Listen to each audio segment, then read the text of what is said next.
ధర్మ సందేహాలకు తిరిగి స్వాగతం.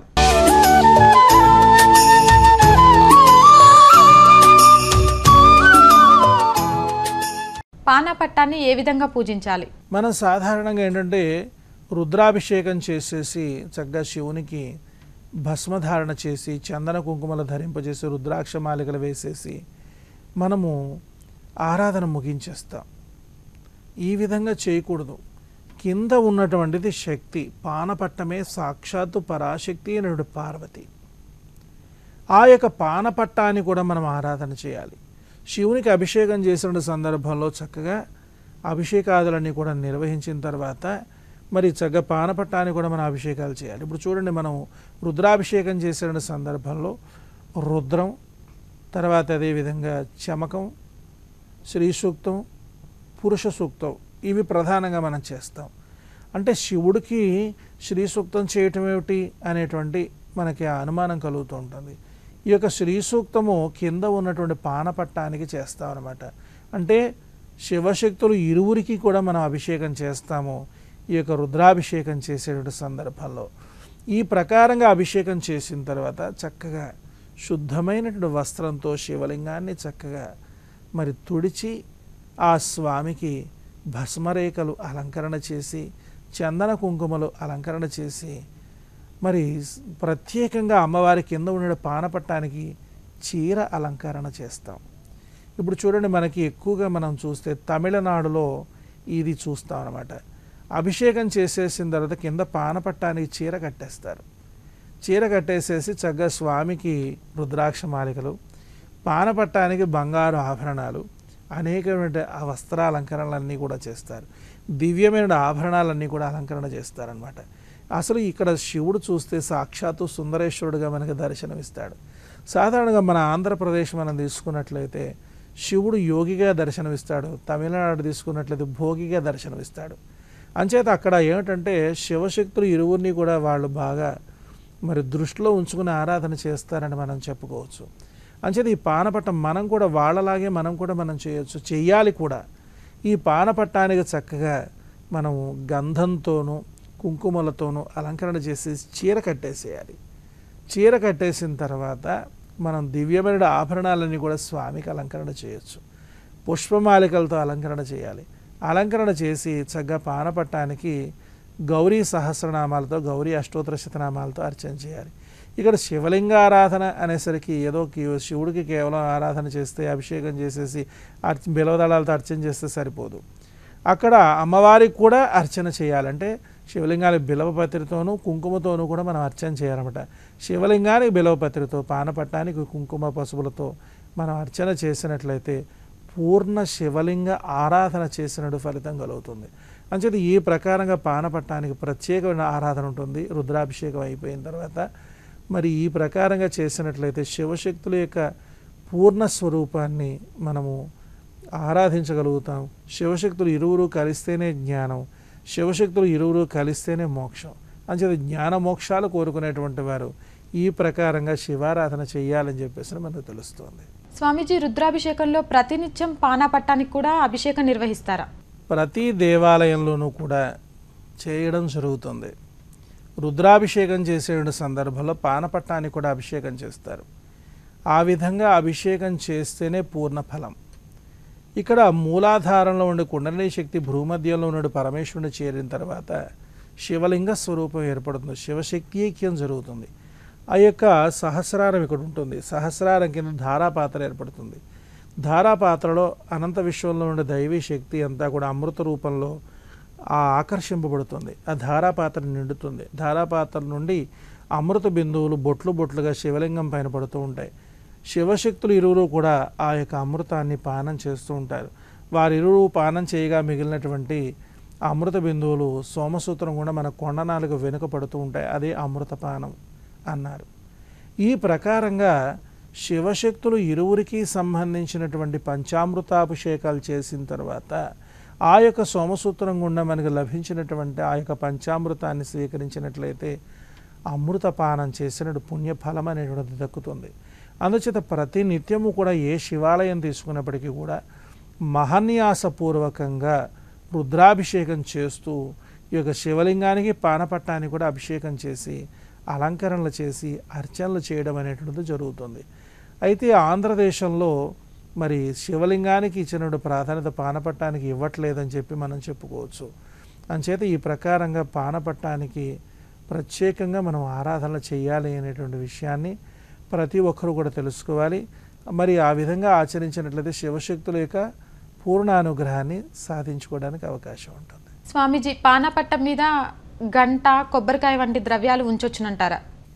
సాధారణంగా మనం శివాలయాలకు వెళ్ళినటువంటి సందర్భంలో కొన్ని ఆలయాల్లో మనం చూస్తుంటాం, పానపట్టం మీదే గంట పెట్టేస్తూ ఉంటారు, హారతి స్టాండ్ పెడుతూ ఉంటారు, అగరత్తుల స్టాండ్ పెడుతూ ఉంటారు, దీపారాధన కుందులు అటు ఇటు పెట్టేస్తుంటారు, తర్వాత అదేవిధంగా కొబ్బరికాయ చెక్కలు పెట్టేస్తుంటారు, మరి ఇంకా పళ్ళాలు కూడా పెట్టేస్తూ ఉంటారు, పాదుకుల పళ్ళెం పెట్టేస్తారు, తీర్థం పళ్ళెం పెట్టేస్తారు, అన్ని పానపట్టం మీద అదేదో ఒక బల్లలాగా పెట్టేస్తూ ఉంటారు. ఈ విధంగా పెడితే మహాపాపం వస్తుంది, మహాదోషం వస్తుంది, శక్తి యొక్క ఆగ్రహానికి గురి కావలసి వస్తుంది. అందుచేత పానపట్టం సాక్షాత్తు పరాశక్తి స్వరూపం. అటువంటి పానపట్టం పైన మనం ఏమీ కూడా పెట్టకూడదు.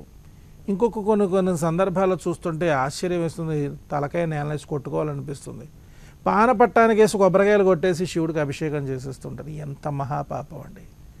రుద్రాభిషేకం చేస్తే ఎంత పుణ్యం వస్తుందో, పానపట్టానికి కొబ్బరికాయ కొట్టి అభిషేకం చేస్తే అంత మహాపాపం వస్తుంది. అమ్మవారి యొక్క ఆగ్రహానికి గురి కావలసి వస్తుంది. అసలు ఎప్పుడు కూడా పానపట్టం సాక్షాత్తు శక్తి స్వరూపం, సాక్షాత్తు పరాశక్తి. పానపట్టం అంటే శివలింగానికి ఆలంబనగా ఉన్నటువంటిది, శివలింగాన్ని నిలిచేటట్టుగా చేసేటువంటిది, శివలింగానికి శక్తిని ప్రసాదించేటువంటిది, శివలింగానికి పూర్ణత్వాన్ని సిద్ధింపజేసేటువంటిది ఏది అంటే పానపట్టమే. అటువంటి పానపట్టం పైన ఏ విధమైనటువంటి వస్తు సామగ్రులు, పూజ సామగ్రులు ఉంచకూడదు. కొబ్బరికాయ చెక్కల నైవేద్యం కూడా శివలింగం పానపట్టం మీద పెట్టేసి నైవేద్యం పెట్టేస్తున్నారు. మహాపాపం, మహాదోషం అది. ఈ ప్రకారంగా ఎట్టి పరిస్థితులను కూడా చేయకూడదనే సత్యం ప్రతి ఒక్కరూ కూడా తెలుసుకోవాలి. అందుచేత అత్యద్భుతమైనటువంటి సాక్షాత్తు పరాశక్తి అయిన పానపట్టాన్ని గౌరీదేవిగా మనం భావించి ఆరాధించాలి తప్పించి దానిని ఒక బల్లగా మాత్రం మనం వాడకూడదు. మనం ఏదైనా మనం పెట్టుకోవాలనుకుంటే వేరే బల్ల ఏర్పాటు చేసుకుని దాని మీద పెట్టుకొని మనం చక్కగా నైవేద్యాలు పెట్టుకోవాలి. అంతేగాని ఈ యొక్క శివలింగం పానపట్టాన్ని మాత్రం ఒక బల్లగా మాత్రం వాడకూడదు. ఎటువంటి పరిస్థితుల్లోనూ కూడా ఇటువంటి గంటలు కానీ, హారతి స్టాండ్లు కానీ, అగరబత్తుల స్టాండ్లు కానీ, కొబ్బరికాయ చెక్కలు కానీ, పళ్ళాలు కానీ పెట్టి మనం ప్రయత్నం చేయకూడదు. ఇది మాత్రం చాలా ముఖ్యమైన విషయం. ఆలయాల్లో ధర్మకర్తలు ప్రత్యేకంగా మరి జాగ్రత్త తీసుకోవాల్సిన విషయం. అంచేత చక్కగా మరి ఆ యొక్క పానపట్టాన్ని శక్తిగా భావన చేసి శివశక్తులు ఇరువురిని కనుక ఆరాధన చేసినది వారి యొక్క దివ్యానుగ్రహాన్ని సంపూర్ణంగా ప్రాప్తింపజేసుకోవచ్చు. రుద్రాభిషేకం తర్వాత అమ్మవారికి కుంకుమార్చన చేస్తే ఎటువంటి ఫలితం ఉంటుంది? రుద్రాభిషేకం మనం నిర్వహిస్తాం ప్రతినిత్యం కూడా. మనం కార్తీక మాసం వచ్చిన తర్వాత రుద్రాభిషేకం చేస్తాం. రుద్రాభిషేకం చేసేసిన తర్వాత పూజ ముగించేసి మనం ప్రసాదం తీసుకొని వచ్చేస్తాం. ఆ విధంగా చేస్తే ఫలితం ఏమీ లేదు, శూన్యం, వృధా, అభిషేకమే వృధా. మనం చక్కగా రుద్రాభిషేకం అయిపోయిన తర్వాత అమ్మవారికి కుంకుమార్చన చేయించుకోవాలి. పరమేశ్వరుడికి రుద్రనమక చమకాలతో అభిషేకం చేసి సహస్రనామార్చన చేస్తే కనీసపక్షం పక్కనున్నటువంటి పార్వతీ అమ్మవారికి అష్టోత్తర శతనామ కుంకుమార్చన అన్నా సరే మనం చేయించాలి. శివాలయానికి వెళ్ళేప్పుడు ఒక కొబ్బరికాయ తీసుకెళ్ళకూడదు, 2 కొబ్బరికాయలు తీసుకెళ్ళాలి. ఒక కొబ్బరికాయ స్వామికి, ఒక కొబ్బరికాయ అమ్మవారికి. ఇందులో ఏంటంటే కొన్ని ఆలయాల్లో సన్నిధి పార్వతి అని చెప్పేసి అని ఉంటుంది. పార్వతీదేవి గర్భాలయంలోనే శివుడి యొక్క సోమసూత్రం దగ్గర ఉంటూ ఉంటుంది, లేదంటే శివుడికి వెనకాల ఉంటూ ఉంటుంది. ఈ ప్రకారంగా పార్వతీదేవి యొక్క స్వరూపం మనం చూస్తూ ఉంటాం. ఆ విధంగా ఉన్నప్పుడు ఇరువురికి కూడా మనం అర్చన చేయాలి. అభిషేకం చేసిన తర్వాత శివుడికి అర్చన, శివుడు అర్చన అయిపోయిన తర్వాత అమ్మవారికి అర్చన. మరి ఆ విధంగా గర్భాలయంలో కాకుండా ఉపాలయంలో కనుక పార్వతీ అమ్మవారు కనుక ఉన్నట్లయితే అభిషేకం చేసి యథాశాస్త్రీయంగా ఈ యొక్క పూజా కార్యక్రమం ముగించిన తర్వాత మళ్ళీ శ్రీ సూక్త విధానంగా పార్వతీ అమ్మవారికి అర్చన చేయించుకొని రావాలి.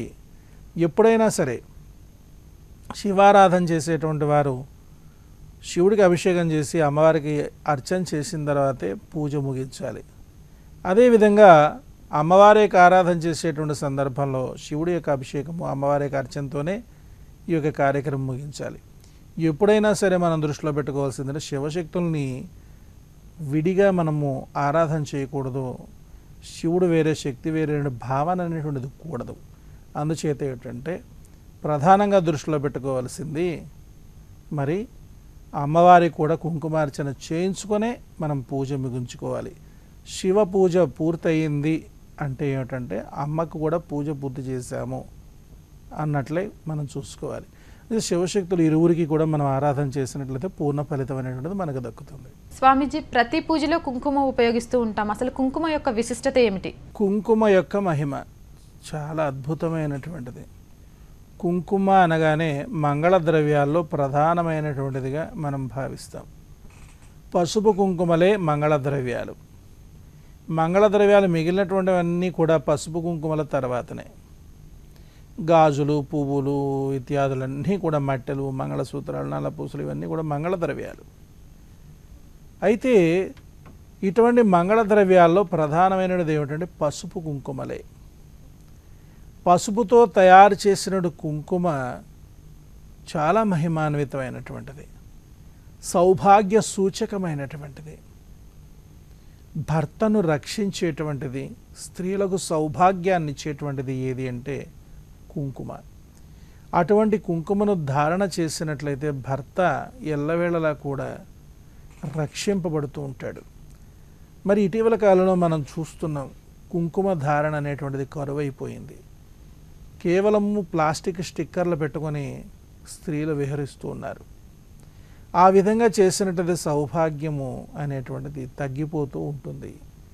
అందుచేత ఎప్పుడైనా సరే మహిళామతలందరూ కూడా చందన కుంకుమలు ధారణ చేయాలి. చందనాన్ని ధరించిన తర్వాత దానిపైన కుంకుమను ధరించాలి. ఈ ప్రకారంగా ధారణ చేసినట్లయితే సౌభాగ్యం దీర్ఘకాలం ఉంటుంది. దీర్ఘ సుమంగళి యోగం వృద్ధి అవుతుంది. ఆ యోగం ప్రకారంగా సుమంగళిగా మనం చక్కగా అమ్మ సన్నిధానానికి చేరుకోవడానికి అవకాశం ఉంటుంది. అందుచేత కుంకుమ అనేటువంటిది భర్త యొక్క అపమృత్యు దోషాన్ని హరింపజేసేటువంటి అద్భుతమైన మంగళకరమైనటువంటి ద్రవ్యం. అందుచేత కుంకుమ మహిమ ఈ విధంగా ఉంటుంది. అయితే సౌందర్య లహరిలో కుంకుమ మహిమ చాలా స్పష్టంగా చెప్పడం జరిగింది. అమ్మవారి యొక్క పాదాలను అంటినటువంటి ధూళి కణంలో అణుమాత్రంలో కణమాత్రాన్ని శిరస్సును ధరించిన బ్రహ్మ సృష్టిస్తున్నాడు, విష్ణువు పరిపాలిస్తున్నాడు, పరమేశ్వరుడు లయకార్యం చేస్తున్నాడు, ఇంద్రాది దేవతలందరూ కూడా వారి వారి యొక్క పదవులు పొందారు అని చెప్పేసి వర్ణింపబడింది. అటువంటి అద్భుతమైనటువంటి కుంకుమలో అణుమాత్రంలో కణమాత్రాన్ని శిరస్సును ధరించడం వల్ల ఇంత శక్తి లభిస్తే మరి కుంకుమకు ఎంత మహిమ ఉన్నది అనేటువంటి విషయం మనకి బోధపడుతుంది. అందుచేత అద్భుతమైన కుంకుమను మనం అమ్మవారికి సమర్పణ చేసి అఖండ ఫలాన్ని మనం సాధించుకోవచ్చు.